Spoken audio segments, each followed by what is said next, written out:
वफाकी वज़ीर दाखिला मोहसिन नकवी ने सेनेट की कायमा कमेटी दाखिला को आगाह किया है कि तमाम अरकान पार्लियामेंट को एक एक असलहा लाइसेंस देंगे।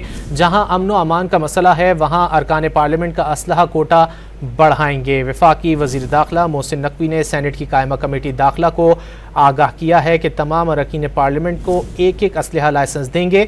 जहां अमन व अमान का मसला है वहां अरकान पार्लियामेंट का असलहा कोटा बढ़ाएंगे। वज़ीर दाखिला मोहसिन नकवी की जानिब से ये कहा गया है कि तमाम अरकान पार्लियामेंट को एक एक असलहा लाइसेंस देंगे। जहां अमन व अमान का मसला होगा वहां अरकान पार्लियामेंट के असलहा कोटा बढ़ाएंगे। वज़ीर दाखिला मोहसिन नकवी की जानिब से ये कहा गया है। वफाकी वज़ीर दाखिला मोहसिन नकवी ने सेनेट की कायमा कमेटी दाखिला को आगाह किया है कि तमाम अरकान पार्लियामेंट को एक एक असलहा लाइसेंस देंगे। जहां अमन व अमान का मसला आएगा वहां अरकान पार्लियामेंट का असलहा कोटा बढ़ाया जाएगा। वज़ीर दाखिला मोहसिन नकवी की जानिब से ये कहा गया है तमाम अरकान पार्लियामेंट को एक एक असलहा लाइसेंस देंगे। वज़ीर दाखिला मोहसिन नकवी ने सेनेट की कायमा कमेटी दाखिला को इस हवाले से आगाह किया है।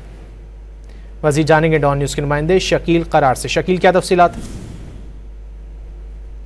शकील, क्या तफसीलात है? शकील करार से रब्ता करने की कोशिश कर रहे हैं। वफाकी वज़ीर दाखिला मोहसिन नकवी ने सेनेट की कायमा कमेटी दाखिला को आगाह किया है कि तमाम अरकान पार्लियामेंट को एक एक असलहा लाइसेंस देंगे।